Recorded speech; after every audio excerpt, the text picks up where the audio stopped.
পৃথিৱীৰ সুখী দেশৰ লিষ্টত 118 নম্বৰত আমাৰ ভাৰতবৰ্ষ মানে ইৰাণ নেপালৰ দৰে দেশতকৈও তলত আছে আমাৰ ভাৰতবৰ্ষ। শুনি আচৰিত হ'ব যে ভাৰতবৰ্ষত মুঠ 6,40,867খন গাঁও আছে আৰু ভাৰতত NGO কিমান আছে জানেনে? প্ৰায় 3.1 মিলিয়ন মানে 30 লাখৰ ওপৰত NGO আমাৰ ভাৰতবৰ্ষত আছে। প্ৰতিখন গাঁৱতে 2-3টাকৈ NGO ভাগত পৰিব। তথাপিও বিপদৰ সময়ত এই NGOবোৰ দেখা নাপাওঁ কিয়? নানা জাতি মিলি আমাৰ এই সোণৰ অসম আৰু এই নানা জাতিৰ এটা জাতিৰ মাজতেই 10-20টা জাতীয় সংগঠন। তথাপিও মেইন টাউনৰ পৰা 10 কিলোমিটাৰ আঁতৰৰ গাঁওখনত এতিয়াও বোকা ৰাস্তা কিয়?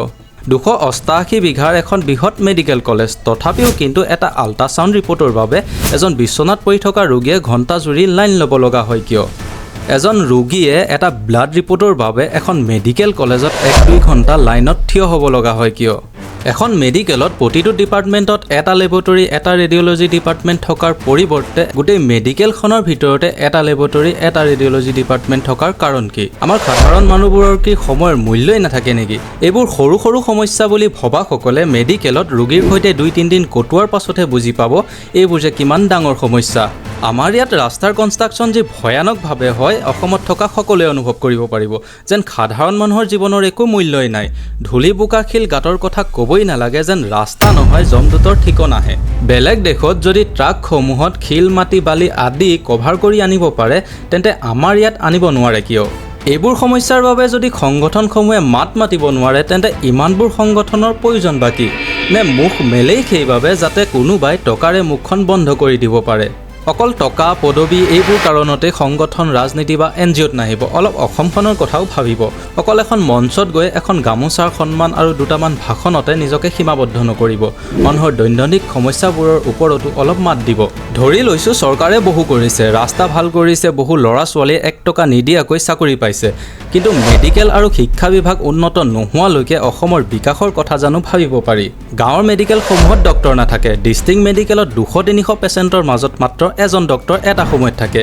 এটা ডাঙৰ অসুখ হ'লে সিখন মেডিকেললৈ পঠাই দিয়ে। অকল কি জ্বৰ কাহ ঠিক কৰিবলৈকে মেডিকেলবোৰ খোলা হৈছে নেকি? অসমৰ প্ৰতিজন মানুহে নিজৰ ভাতৰ যোগাৰ নিজে কৰিব পাৰিব আৰু প্ৰতিজন ধনী দুখীয়া মানুহে চৰকাৰক প্ৰতিদিনাই কম বেছি পৰিমাণে হ'লেও টেক্স দি আছে যিকোনো বস্তু কিনি।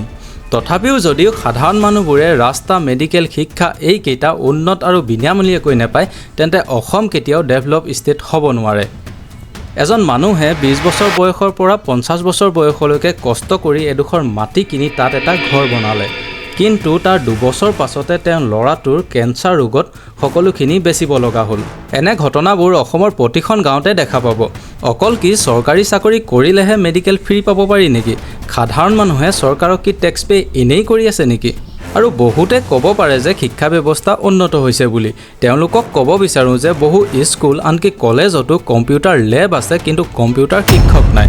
তাৰ পৰা অনুমান কৰিব পাৰি যে শিক্ষা ব্যৱস্থা কিমান উন্নত হৈছে। এইবোৰ কথাত মান মাতিলে বহুতে কংগ্ৰেছ বিজেপি ক'ব যায়।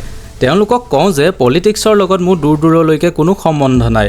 কংগ্ৰেছৰ দিনতো চাকৰি এটা মূল্য কিমান আছিল নিজ চকুৰে দেখা পাইছিলোঁ। অসমৰ ৰিপৰ্টাৰবোৰেও এইবোৰ কথাত মান নাপাতে। কেৱল এটা নেতাই কি কৈছে আনটো নেতাক খোচা বিন্ধা কৰাটোৱে যে তেওঁলোকৰ কাম। জনসাধাৰণৰ প্ৰব্লেমবোৰৰ কথা কৈ মুখ্যমন্ত্ৰীৰ ওচৰত নাযায়। মাথো আপোনাৰ কথা আমুকে কি কৈছে তামুকে কি কৈছে এইবোৰ কথাতে চলি থাকে। আজি প্ৰতিজন ধনী দুখীয়া মানুহেই ধাৰুৱা হৈ গৈ আছে। লোন নথকা মানুহ বহুত কমেই আছে। নিজৰ ভাই ভণ্টি ঘৰত 2-3 দিন থাকিব যাবলৈ কাৰো ওচৰত সময় নাই। মানুহবোৰ দিনক দিনে যন্ত্ৰ হৈ গৈ আছে। এনেকৈয়ে থাকিলে ভাৰত সুখী দেশৰ তালিকাত 100ৰ তলত আছে আৰু সদায় থাকিবই। টকা ঘটিব মন আছে যদি লাগিলে মাটি দালালেই কৰক কিন্তু সমাজ কমি ওলাব নাহিব। সমাজখন আগবাঢ়িবলৈ কিছুমান সমাজখনক ভালপোৱা মানুহৰ হাতত এৰি দিয়ক যাতে আপোনালোকৰে আহিব লগা প্ৰজন্মই এখন সুখী মানুহৰ দেশত জন্ম ল'ব পাৰে।